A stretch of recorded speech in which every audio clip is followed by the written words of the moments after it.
Di akhir zaman nanti menjelang kemunculan Imam Mahdi itu akan berbalik. Mekah, Madinah yang sekitarnya jadi tidak aman, akan banyak pertentangan. Bahkan akan ada pertumpahan darah di Masjidil Haram. Di Masjidil Haram. Dan itu pertanda Imam.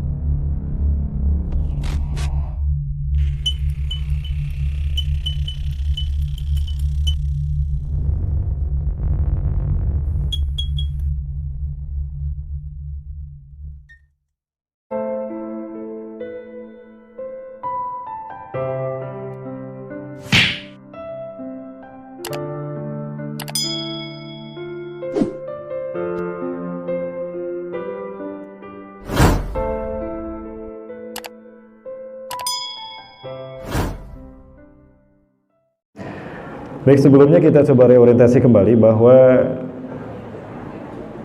kita tidak lagi ragu bahwa saat ini kita berada di akhir zaman, betul ya? Ya, Rasulullah SAW sendiri sudah menyampaikan dalam hadisnya, "Bu'ithtu ana wa sakahatain." Jarak diutusnya aku dengan kejadian kiamat seperti telunjuk dan jari tengah. Rasulullah mengisyaratkan begini. Jadi angka 2 ini dari dulu udah disyaratkan Rasulullah.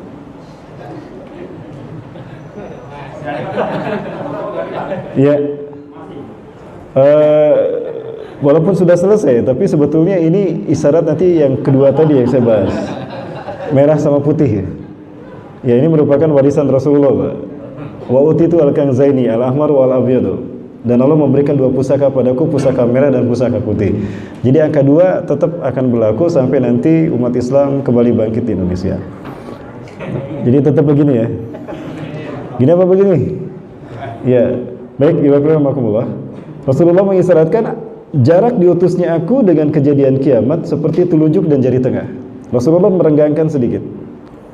Yubaidu baidan qalilan bainahuma. Nah, Rasulullah menyatakan ini 14 abad yang lalu. Maka hari ini kita akan mengatakan apa antara kita dengan kiamat? Bainana wa bainasa, saya melipat jari tengah saya.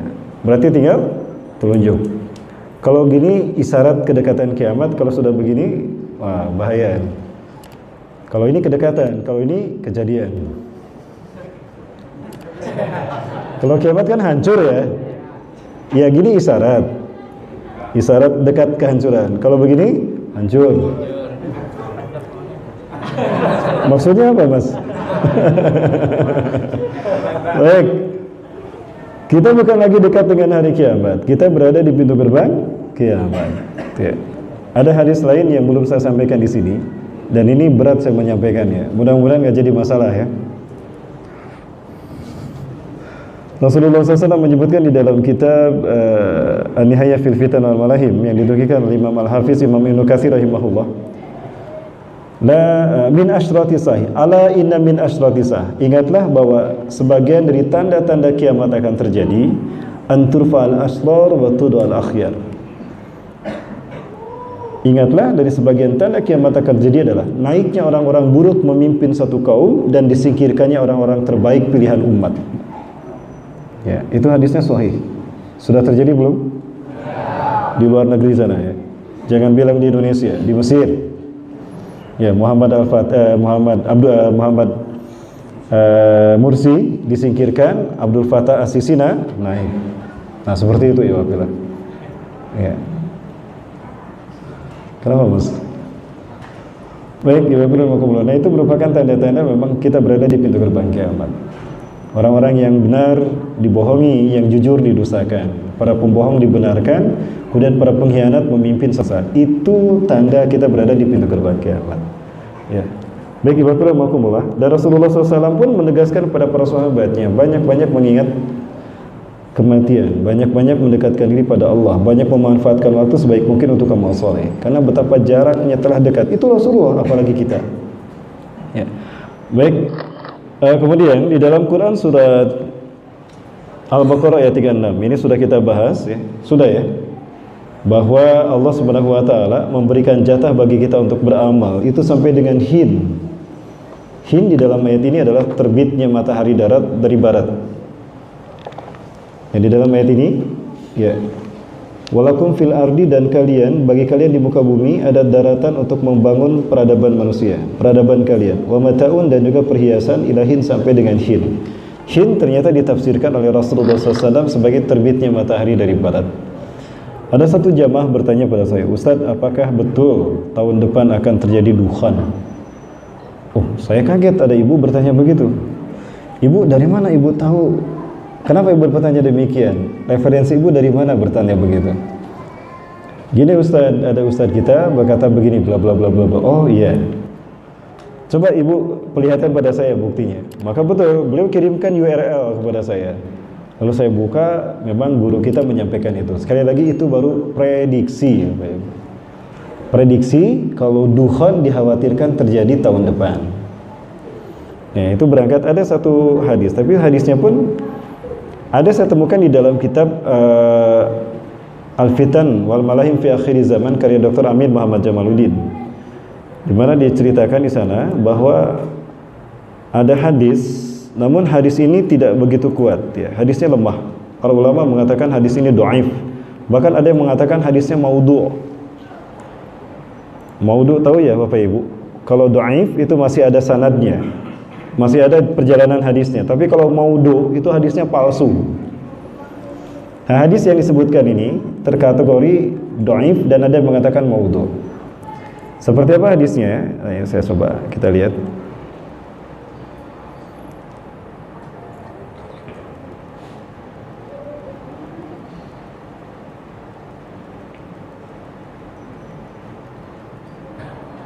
Ya. Baik, kita dengar bersama-sama. Assalamualaikum warahmatullahi wabarakatuh. Ramadan di tahun ini kita akan mendapati tanggal 15 Ramadan jatuh pada malam Jumat. Mari kita renungkan hadis berikut ini. Rasulullah Shallallahu Alaihi Wasallam bersabda, apabila telah terdengar suara yang dahsyat di bulan Ramadan, maka akan terjadi huru-hara di bulan Syawal. Semua suku akan saling berselisih di bulan Dzulqa'dah dan akan terjadi pertumpahan darah di bulan Dzulhijjah dan bulan Muharram, dan manusia akan banyak yang terbunuh.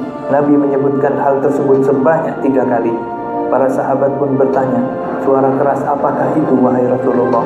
Beliau menjawab, suara keras yang terjadi di pertengahan bulan Ramadan pada malam Jumat. Suara dahsyat itu mengagetkan orang-orang yang sedang tertidur, menjadikan orang-orang yang berdiri terjatuh. Para wanita-wanita terhempas keluar dari kamarnya. Pada malam Jumat di tahun tersebut banyak terjadi gempa bumi. Jika kalian telah melaksanakan sholat subuh di hari Jumat pada pertengahan bulan Ramadan tersebut, masuklah kalian ke dalam rumah-rumah kalian, tutuplah pintu-pintunya, tutuplah lubang-lubangnya, lindungi diri kalian dengan selimut, tutuplah telinga kalian. Jika kalian merasakan adanya suara yang dahsyat, maka sujudlah kepada Allah dan ucapkanlah Subhanal Quddus, Subhanal Quddus, Rabbanal Quddus. Barang siapa yang melakukannya, niscaya akan selamat, dan yang tidak melakukannya niscaya akan binasa.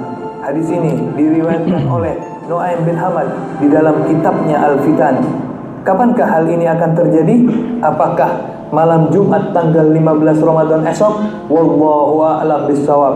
Hanya Allah lah yang maha mengetahui. Semoga bermanfaat. Wassalamualaikum warahmatullahi wabarakatuh. Nah, hadisnya itu Pak Nuslian. Jadi banyak beberapa ulama mengatakan hadis ini lemah, hadis ini dhaif. Di antara mereka ada yang mengatakan bahwa dhaif karena sosok yang bernama Nu'aim bin Hamad ini dia kurang thiqah. Ya, dia tidak kuat. Apakah dari sisi hafalannya ataupun dari sisi kepribadiannya. Karena ahli hadis ini dia harus betul-betul terjaga, luar biasa. Makanya disebut Al-Hafiz. Jadi ketika disebutkan ada seorang ulama disebut Al-Hafiz, bukan berarti dia hafal Quran 30 juz, bukan. Al-Hafiz itu dia hafal hadis. Orang yang hafal hadis sudah pasti dia terjaga perilakunya, terjaga akhlaknya, terjaga iman Islamnya. Sehingga jika ada periwayat hadis yang pelupa, maka hadisnya dhaif. Jika ada periwayat hadis yang pernah selfie di sebuah taman, di belakangnya ada banyak ya kayak gitulah ya, nah itu dhaif juga. Bahkan jika ada perawi hadis yang merokok, itu dhaif hadisnya, batal hadisnya. Kok ujung-ujungnya perokok Ustaz? Emang perokok itu buruk kok? Enggak ya. Insya Allah ada kok perokok yang masuk surga. Ada yang perokok di sini? Nggak ada, alhamdulillah. Oh, di luar nggak tahu. Ini yang biasa di luar suka ngerokok. Tapi jangan khawatir memang ya. Perokok pun katanya ada yang masuk surga. Ada dalilnya Ustaz? Ada dalilnya. Ya, ada dalilnya para perokok masuk surga. Inna ashabal udud yadkhulunal jannah. Sesungguhnya para perokok itu akan masuk surga. Cuman ketika di surga, ya, saat di surga akan merokok, di surga nggak ada api. Api ada di neraka. Jadi kalau ingin ngerokok, ya harus ke neraka dulu ngambil api. Gimana? Ya, baik. Jadi betapa terjaga seorang periwayat hadis. Nah, ada yang mengatakan kalau Nu'aim bin Hamad ini kurang siqah. Ya, kalau tidak salah saya pernah, ini udah lama sekali saya membaca kitab ini, bahwa Nu'aim bin Hamad mengomentari Imam Bukhari pernah mentahdi sebuah hadis di dalam kitabnya, di mana hadis ini memiliki sanad yang memunculkan nama Nu'aim bin Hamad di dalam rijalul hadisnya, dalam sanadnya. Oh, berarti di dalam pandangan Imam Bukhari beliau tidak lemah. Buktinya nama itu dimunculkan dalam sanad hadis yang ada di dalam kitab Sahih Bukhari. Ya, namun bagaimanapun juga para ulama banyak yang mendoifkan hadis ini. Satu catatan kita, jika ada sebuah hadis dhaif, maka jika dia terjadi dalam kehidupan sehari-hari, maka hadis itu menjadi sahih. Ini dalam ilmu mustalah hadis. Baik, Bapak-Bapak, isi hadis itu berbicara tentang kejadian demi kejadian yang dimulai dari pertengahan Ramadan. Tadi dibicarakan apabila 15 Ramadan jatuh hari Jumat, maka akan terdengar suara ledakan dahsyat di alam semesta, terdengar oleh semua manusia di alam semesta ini, di bumi ini. Kemudian juga di bulan Ramadannya akan terjadi huru-hara. Huru-hara ini maksud bisa jadi hujan meteor, gempa bumi, dan gunung-gunung meletus. Kemudian di bulan Zulqa'dah semua kabilah akan berselisih. Apakah kabilah Arab? Kalau Rasulullah menyebutkan sebuah kabilah, kemungkinan besarnya adalah kabilah Arab. Artinya di Saudi Arabia, artinya di sekitar Mekah dan Madinah akan terjadi banyak peperangan. Berbalik, kemungkinan besar memang ada beberapa hadis yang lain mengatakan bahwa Rasulullah menjelaskan di akhir zaman nanti menjelang kemunculan Imam Mahdi itu akan berbalik. Mekah Madinah yang sekitarnya jadi tidak aman, akan banyak pertentangan, bahkan akan ada pertumpahan darah di Masjidil Haram. Di Masjidil Haram. Dan itu pertanda Imam Mahdi segera dibayat. Pertumpahan darah ini terjadi akibat 3 orang laki-laki yang berperang, berebut kekuasaan setelah matinya ayah mereka. Kulluhum ibnu khalifatin, 3-3-nya putra mahkota. Di sini belum dibahas. Belum, Bu? Belum, Pak? Ya, baik, kita bahas di sini ya, insya Allah. Ya, ini sedang dibahas. Baik. Kulluhum ibnu khalifatin, 3-3-nya putra mahkota. Thumma la yasiru ila wahidin minhum, tapi salah satu dari mereka tidak berhasil menjadi raja karena yang naik memimpin adalah Imam Mahdi. Maka terjadilah peperangan saat itu, sehingga di bulan Zulhijjahnya itu banyak yang bertumpah darah dan banyak yang terbunuh hingga bulan Muharram sampai tahun 1442 Hijriah. Dan peperangan itu terus berlanjut kalau memang di situ ada Imam Mahdi sampai Islam zahir di seluruh dunia. Ya. Tidak berhenti peperang tadi sampai perang melawan Dajjal, sampai peristiwa perang melawan bukan perang, sampai munculnya Ya'juj dan Ma'juj. Tidak terhenti, luar biasa. Nah, 1441 Hijriah ini kalau dilihat di kalender, 1 Ramadan akan jatuh hari Jumat, bertepatan dengan tanggal 24 April, dan 15 Ramadan juga jatuh hari Jumat, bertepatan dengan tanggal 8 Mei. Sementara tahun depan tidak bertepatan dengan hari Jumat, tahun depannya juga tidak. Jadi hanya tahun ini 1441 Hijriah inilah hari Jumat itu tanggal 15 Ramadan, jatuh pada hari Jumat. Nah, dari sini kenapa guru kita, Ustadz beliau ini ya, memprediksi dukhon terjadi tahun depan. Itu kan prediksi. Kan gak apa-apa memberikan pandangan. Nah, tidak menyatakan ini pasti, ini mutlak. Enggak, ya wafilah. Jadi jangan dibesar-besarkan dalam hal pernyataan beliau ini. Yang jelas pernyataan beliau ini maksudnya adalah prediksi, tidak mutlak benar. Ya, tapi beliau mengingatkan kita untuk segera bertobat, segera hijrah, segera beramal. Dan kaum bersedekah yang terbaik ini saatnya sekarang. Sedekah yang terbaik. Kenapa ya? Karena suatu saat kita akan kehilangan momen sehingga kita tidak bermanfaat lagi yang namanya sedekah. Baik, Bismillahirrahmanirrahim. Nah, hadisnya itu dan saya ditampakkan dalilnya ini, tahunnya ini. Yang ada dalam benak saya adalah bukan hanya terjadinya peristiwa ini. Kalau dalam persepsi saya, yang saya khawatirkan justru Imam Mahdi yang akan dibaiat tahun depan.